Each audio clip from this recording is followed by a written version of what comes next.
ini kalau bahasa kitab ini adalah tentang syarat dan rukunnya.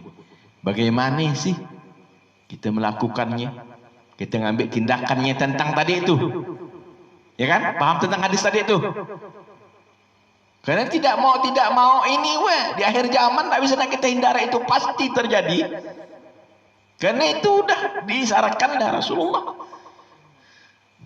Nah, cuman bagaimana kita menyikapinya dalam kehidupan kita, dalam tantangan hidup kita nih, yang tidak bisa kita lari pada itu. Nah, yaitu dalam konsep amar ma'ruf nahi munkar tentu ada syaratnya, bukan sembarangan. Kalau tidak memenuhi ketentuannya bahaya. Yang pertama, hukum amar ma'ruf nahi munkar ini bisa fardu ain, bisa fardu kifayah. Kita ambil yang dua aja lah. Yang lain-lain kita terlalu jauh nanti melebar. Kita ambil yang dua aja lah. Contoh kalau fardu ain ini, nah, yaitu ibda binafsih, diri kita sendiri. Habis itu ketanggungan kita dalam keluarga nih. Seandainya kita ini kepala keluarga, berarti ibda binafsih. Ada anak, ada bini. Harus amar ma'ruf nahi munkar. Karena kita bagaimanapun tidak, pasti ada anak gadis, ada anak bujang. Ya kan? Yang berpotensi itu di akhir zaman nih yang bisa seperti itu nanti, yang kita katakan macam itu. Nah, itulah yang harus kita tegakkan, amar ma'ruf nahi munkar ini. Kalau enggak, nah jadi korbannya kita. Jadi harus ditegakkan. Berarti hukumnya fardu ain. Jangan kita ambil fardu kifayah yang ceramah orang sana sini. Kita belum kena, anak kita belum kita ingatkan, nah rusak jadinya. Berarti tidak tahu rukunnya. Nah, sekarang kita masuk pada rukunnya. Kita anggap yang fardu ain aja lah. Tentang anak, tentang bini, tentang keluarga, tentang tetangga yang dekat-dekat. Satu, kalau bahasa kitab itu ya, yang wajib sekali itu untuk menjadi rukun untuk kita yang melaksanakan amar ma'ruf nahi munkar itu tentu adalah orang yang alim. Alim di sini kalau bahasa kitabnya bukan berarti dia fasih baca Quran, fasih hadis.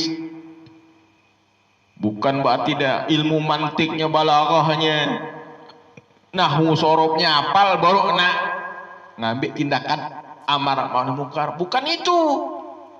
Yang dimaksud alim di sini dia mengetahui. Yang dimaksud tadi yang untuk mencegah mungkar itu apa sih? Jangan tidak tahu. Ya kan? Kan ada tindakan kemarin, minimal ada 3. Dengan mulut, kalau tidak mampu dengan tangan, kalau tidak mampu dengan, nah itu kan bagian ilmu. Coba kalau tidak tahu ilmunya itu, nengok orang mabuk ke pasar ataupun di jalan gini-gini, kita pun nak main kibau, kau ni tak boleh minum haramnya gitu kan. Habis pula kita dipangkung dengan botol tu, padahal orang tu mabuk. Nah, tidak sadarkan diri. Berarti kita tidak alim, tidak tahu. Harus tahu kita kapan posisinya baru kita bisa mengingatkannya itu. Dalam kondisi bagaimana? Nah, berarti kan diperlukan berarti ilmu pengetahuan. Kalau tidak itu habis kita cerita, mati sia-sia kita. Kemana zaman ini amar ma'ruf munkar? Zaman Rasulullah tidak ada. Zaman dulu itu ya, setelah Rasulullah meninggal itu kan banyak kisah yang perang antara umat Islam itu kan. Ya kan? Nah, yang Abasyah yang baru 100 tahun tuh ada yang minoritas, Islamnya itu minoritas, nak jihad, icek-iceken jihad. Karena tadi amar ma'ruf nahi munkar. Tapi tidak ada ilmunya. Matinya pun mati apa? Mati sia-sia. Yang itu karena mudah mati sekali, tidak bisa hidup lagi. Masih mana bisa nak memperbarui niat lagi, memperbarui amal lagi. Kalau kita dalam hidup ni salah amal kita, salah niat kita, kita masih hidup, masih bernapas ni, masih bisa kita memperbarui niat dan amal. Kalau memang kita tadi punya ilmu pengetahuan. Pertama, harus ilmu pengetahuan. Nah, ingat tuh, kalau dah ada ilmu, tahu kita keburukannya, kerugiannya kan, baik buruknya. Nah, boleh kita menjadi orang yang ngambil tindakan amarah ma'ruf nahi munkar. Yang kedua, syaratnya tentulah mukhlisin. Mukhlisin dalam bahasa kitab ini ikhlas. Ikhlas semata-mata karena Allah Ta'ala. Kalau enggak karena Allah Ta'ala, ada penyakit-penyakit yang kepingin jadi ini, jadi itu tuh, hambusan-hambusan tuh. Nah, bahaya itu. Ya kan? Nah, negaan kebenaran tuh bukan karena Allah Ta'ala. Nah, jadi preman pasar. Wah, nengok orang ada jual yang haram-haram di kaki lima tuh kan, kita pun nak buat parah lah anak-anakannya. Nah, bukan karena Allah Ta'ala nak cari sebagai pahlawan. Jika dicucuk orang kita mati di situ, mati apa kita tuh? Maka tapi kalau kita niat memang ikhlas, boleh. Kalau memang dah ada isyarat, tapi kalau belum jangan. Berarti kalau belum ada isyarat tuh kan nafsu masih.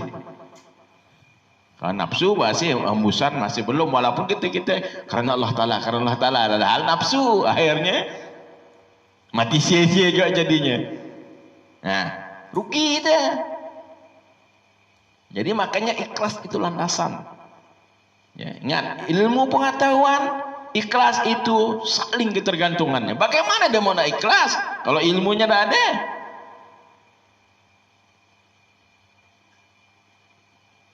Nah, syarat yang ketiga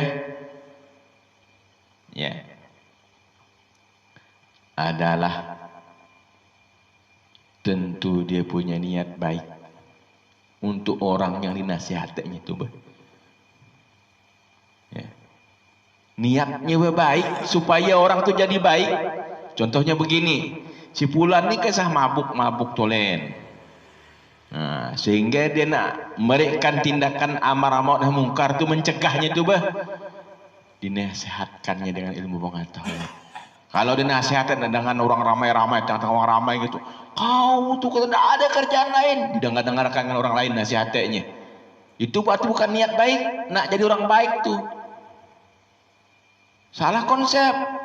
Coba datang itu betul ke rumahnya 4 mati. Nah, omongnya itu betul, bukan pisang ke deh, kan? Omongnya itu betul. Ini tak ada tengah orang ramai-ramai. Berarti kan menceritakan.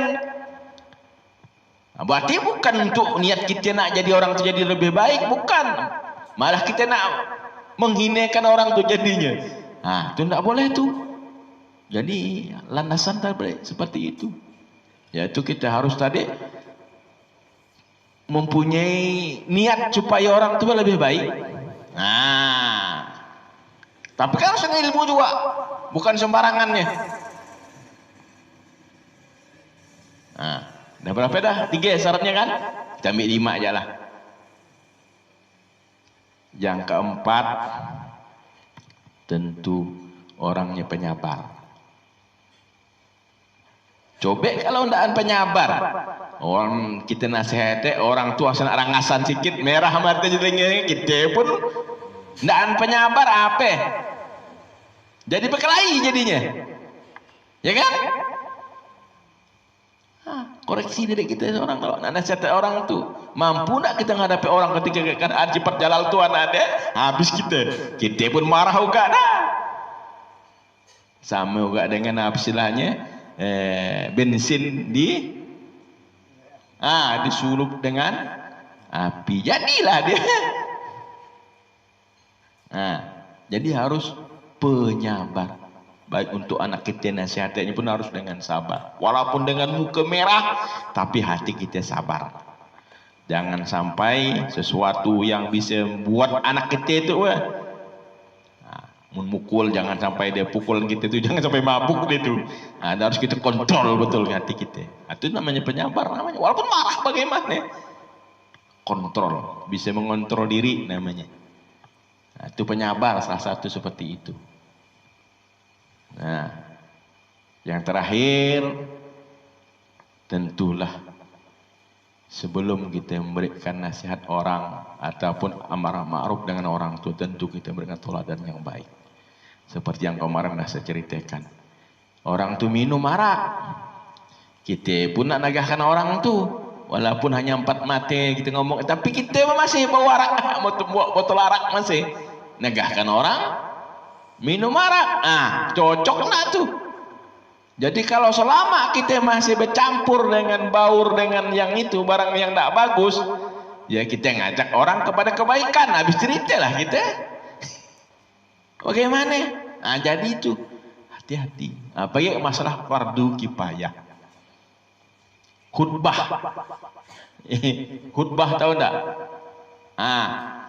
Ingat betul ya, pesan guru saya seperti itu. Kalau 5 hal ni katanya kau belum mampu menyempurnakannya, usah dolok. Ingat 5 hal tadi itu. Nah, jadi khatib. Pilih, belum sempurna yang 5 itu, tidak usah naik dolok lah katanya. Bayangkan. Karena sifatnya khatib itu kan amar ma'ruf. Kita nasihat ada orang megang tungkat sebuti, bini ke rumah jangan sempak masih. Habis cerita kita jadinya. Malaikat tukang anak nanti. Kau katanya menyamar muka, katanya bini kau masih serempak ke pasar katanya. Anak jadi apa kita? Jadi jangan mandang anak berduit 75.000, 150.000 itu yang kita pandang, jangan. Kitanya koreksi kita diri ini siap enggak dalam ilmunya syarat tadi itu. Memenuhi enggak nih syarat yang 5 tadi itu. Kalau udah 5 terpenuhi, insyaallah pasang niat baik-baik, insyaallah. Sebab kalau tadi kita tidak ikhlas, mana nak dengar orang, ya kan? Tidak berilmu lagi, mana orang nak anak, tidak dilihat orang lah. Kita pemarah lagi, habis cerita kita jadinya. Macam mana nasihat orang macam itu bah? Kita nak berikan teladan yang baik lagi, habis cerita. Kita tidak punya niat yang baik supaya orang jadi lebih baik. Jadi 5 itu minimal tu ukuran tu. Kalau kita nak melaksanakan tadi tindakan amar ma'ruf nahi mungkar, makanya yang lebih bagus tu kita ambil yang fardu ain ya dulu dalam rumah kita itu. Anak, bini, itu ya dulu. Usaha nak keluar tu, itu lain dah. Kalau udah yang 5 tadi bisa dikuasai, silakan jangan. Ini kadang-kadang yang 5 ni masih belum betul masih. Kan ada situ. Di hati ada, ya kan? Di mulut ada, di PL ada. Kan harus seirama. Nah, ini paham nih tentang amar ma'ruf nahi mungkar. Jadi